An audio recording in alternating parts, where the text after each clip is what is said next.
नमस्कार.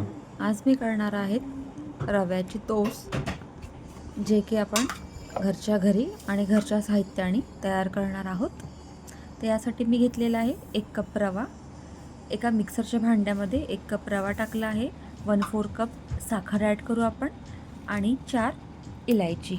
या सगळ्यांना आपल्याला एक बारीक फाईन पावडर तयार करायचं आहे. आता इथे तुम्ही रवा कोणता पण घेऊ शकता, बारीक असला जाड असला तरी हरकत नाही, आणि त्याला आपल्याला नंतर ग्राइंडच करायचं आहे. त्यानंतर इथे एक बाउल घेतलं, त्यात हे सगळं मी आता पावडर टाकून देणार.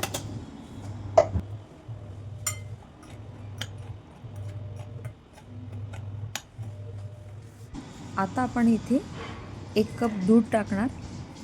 हे सगळं व्यवस्थित मिक्स करून घेऊया आपण.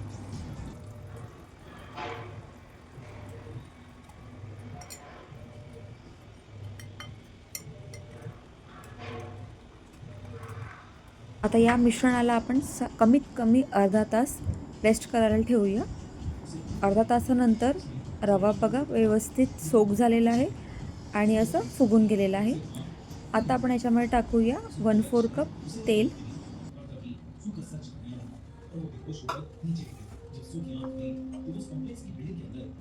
तेल आणि रवा व्यवस्थित एकत्र करून घ्या.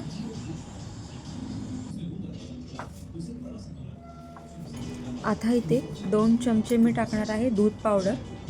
अगदी भरून मी 2 स्पून घेतले आहे. दूध पावडर टाका. दूध पावडरने जो टेस्ट आहे तो खूप छान येतो. याला सुद्धा आपण मिक्स करून घेऊया.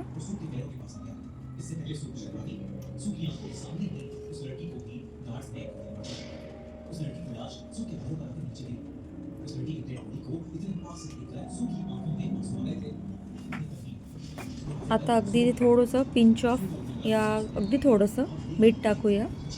मीठ टाकलं तर इथे मी 1 स्पून घेणार बेकिंग पावडर आणि 1/4 स्पून इथे मी घेणार बेकिंग सोडा.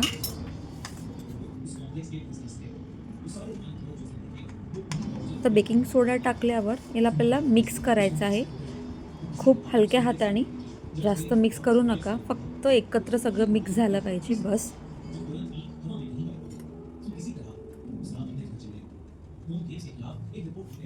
आता मी हे पहिलेच एका केक टिनला बटर पेपर लावून आणि त्याला सगळं तेल लावून ठेवलेलं, जेणेकरून आपल्याला हे जी प्रोसिजर आहे खूप फटाफट करायची आहे. थोडंसं टॅप करून घेऊया आपण. इथे मी ओव्हनमध्ये बनवणार आहे, तर ओव्हनला 180 डिग्रीवर मी साधारण 10 मिनटासाठी प्रीहीट केलेलं आहे पहिले. त्यानंतर आपण आपला मोल्ड यात ठेवू आणि आता 180 डिग्रीवरच साधारण याला 30 मिनटाकरता आपण होऊ देऊ.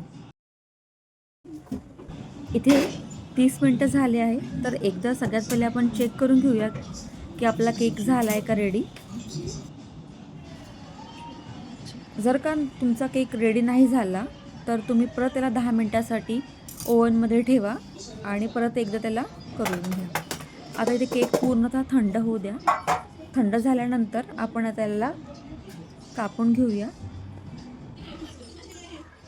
तुम्ही इथे पाहू शकता किती छान आपला केक जो आहे असा फुगला आहे आणि व्यवस्थित शिजलासुद्धा आहे. आता तुम्ही याला असे काप कापून घ्या, जसे आपले टोस्ट असतो त्या प्रकारचे. अगदी 1-1 सेंटीमीटरच्या याच्यावर कट करायचं आहे.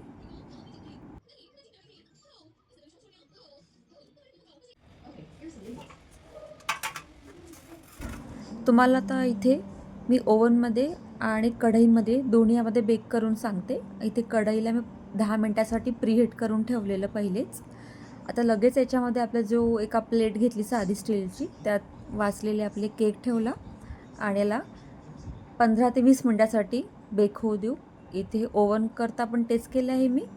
10 मिनटासाठी प्रीहीट केलेलं आहे आणि याला साधारण 10 ते 15 मिनटासाठी बेक होऊ देऊ.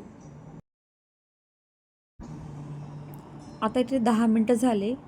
आता केक एका बाजूने व्यवस्थित आपला झालेला आहे. आता याची आपल्याला साईड चेंज करायची आहे. हळूवार करून याला आता तुम्ही काढा आणि साईड चेंज करून घ्या आणि याला परत आपण साधारण 10 ते 15 मिनटासाठी परत याला होऊ देऊ. सेम प्रोसिजर ओव्हनमध्येही करायचं आहे. त्यालासुद्धा साईड चेंज करून परत 10 मिनटासाठी बेक करून घ्यायचं आहे आपल्याला. इथे सगळे टोस्ट आपले रेडी झाले आहे. अगदी क्रिस्पी आणि हाताने अगदी सहज तुटतील असे ते क्रिस्पी आहेत. तुम्ही नक्की एकदा घरी करून पहा. माझे चॅनल आवडल्यास तर प्लीज चॅनलला सबस्क्राईब करा. थँक्यू.